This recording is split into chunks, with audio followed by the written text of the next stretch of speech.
It's a funny thing about rehearsal dinners. I think they should really find a way to do that maybe at the beginning of a relationship. Because I learned some things last night that were quite interesting. Some of the highlights. Paul used to be a gamer, and he's really meticulous about his grooming techniques, and he can fill in the details after that. So I was already introduced, but I'm Mike Birch. I'm the father of the bride. But that's really not who I am. Who I am is I'm a very proud father of Megan Birch. And I've had the opportunity over the years to watch her grow and develop into a very beautiful, fun, and confident young woman. And throughout that relationship, there's been a lot of milestones, and each one with a very distinct set of emotion. And some of the highlight ones were probably the very first one was a misread ultrasound. And the expression on my face was like, I got two daughters. And the emotion was, it's the best thing that could have ever happened to me. And it really has been the best thing that could have ever happened to me. Probably the second one was when she asked me, could you put this earring back in my ear? It's been left out too long. And the first emotion was, I'm not qualified.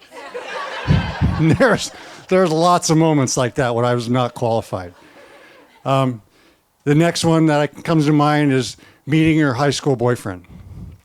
And the emotion went something like, I hope you treat her well because I have 5 acres and a backhoe and they'll never find your body.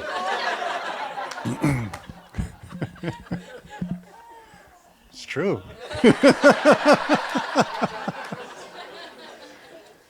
Probably the next one is driving her off to college. Very emotional. She got a scholarship to do that. And kind of one of these things where it's going to hurt me more than you, just trying to make her feel better. And really, it did hurt me a lot worse than it did her because I realized it on the ride home. So that was pretty emotional. The other one was meeting her college boyfriend. And that emotion went something like, you better treat her right. I got no problem going back to prison.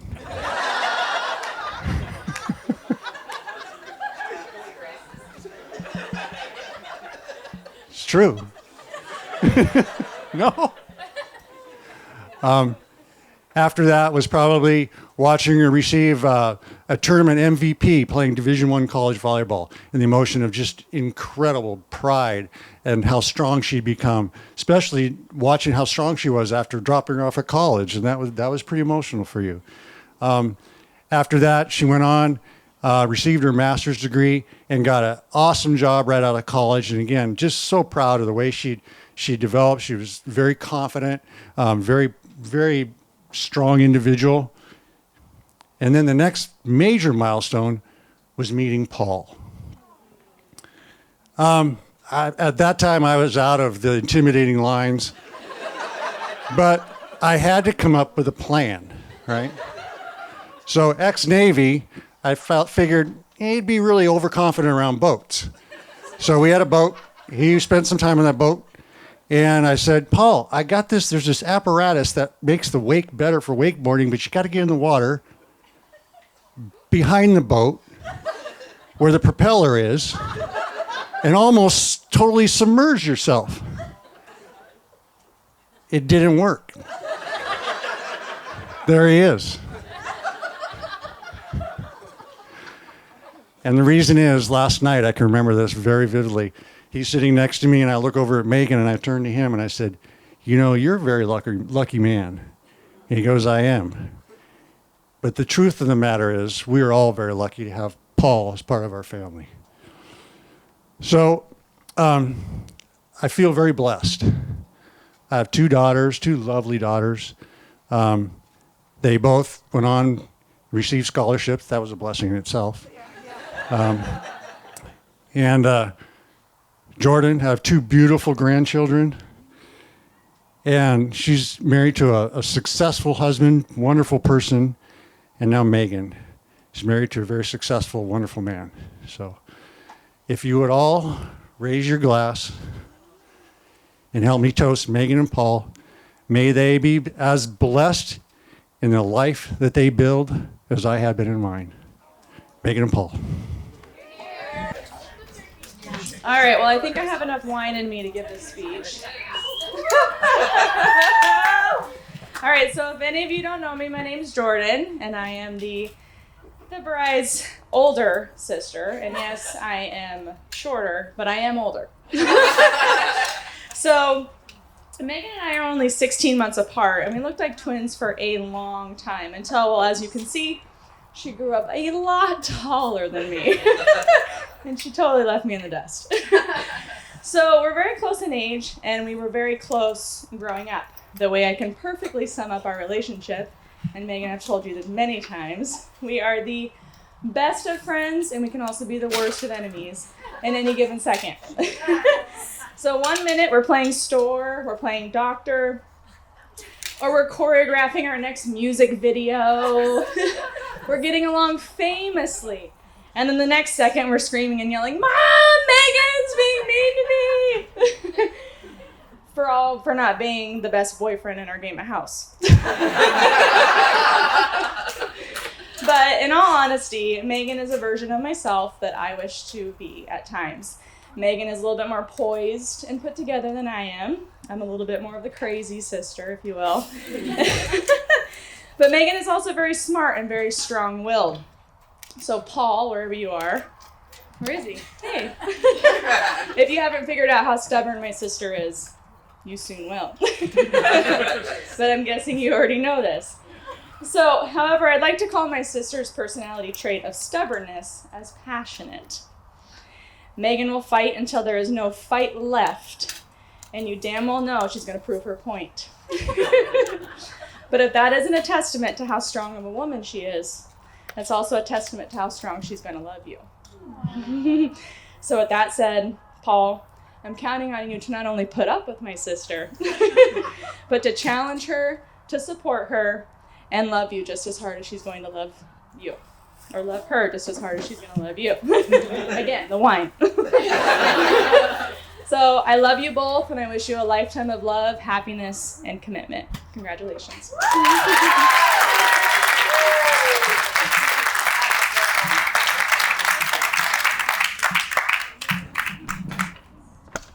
I've also been drinking wine.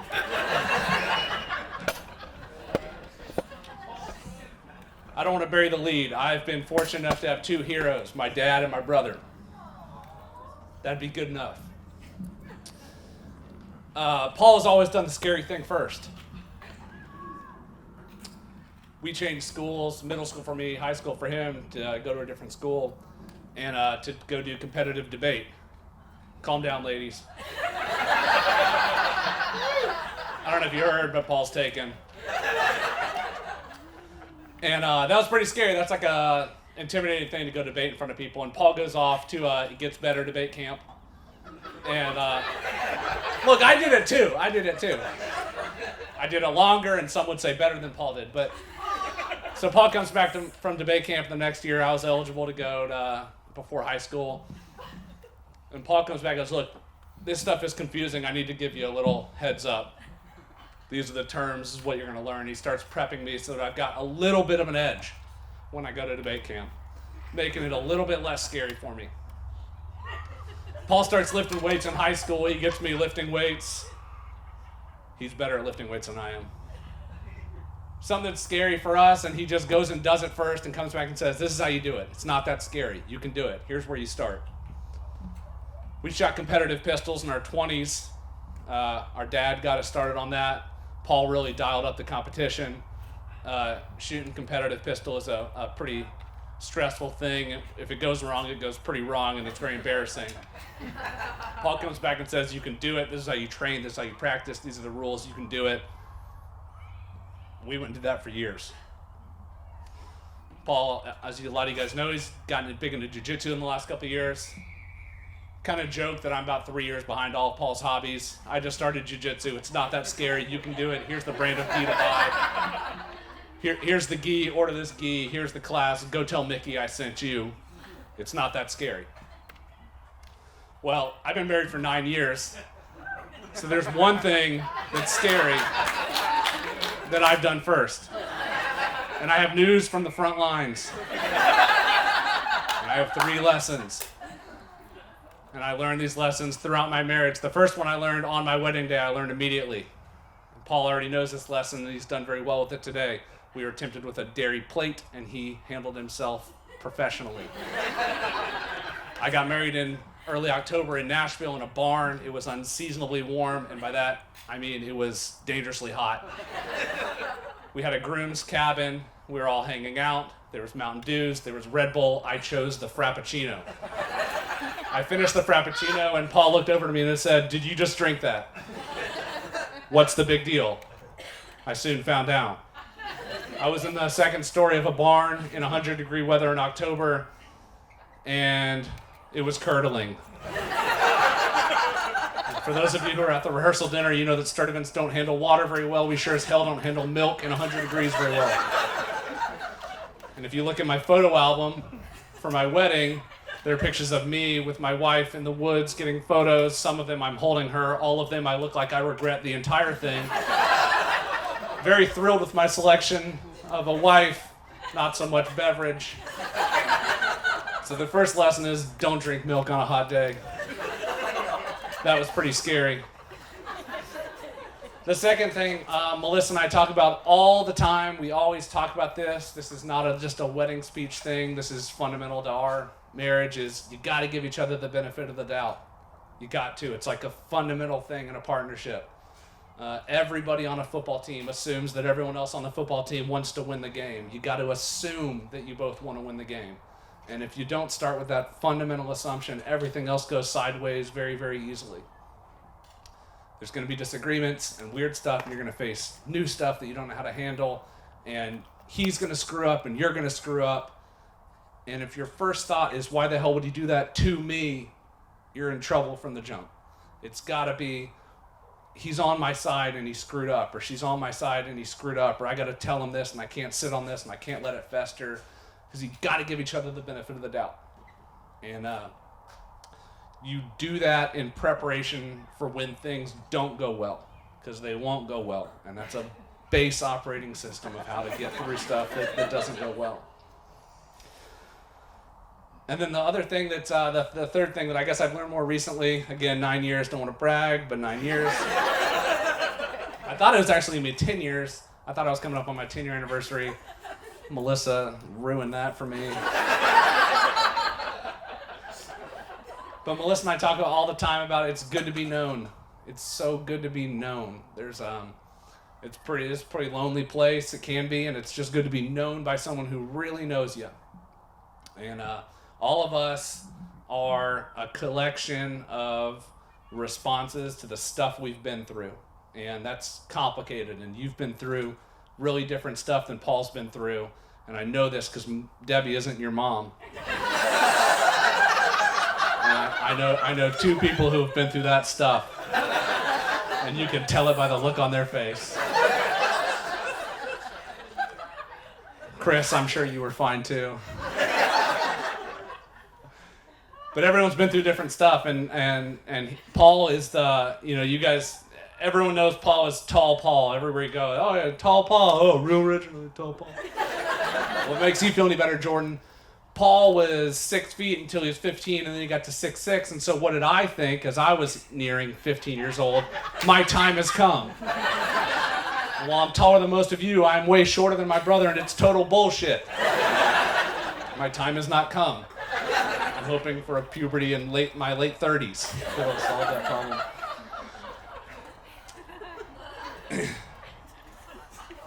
A lot of you guys know Paul as, outdoorsman, rugged guy, fit guy, Tall Paul. Well, there was a Paul before this Paul. And I'm here to tell you about High Pants Paul.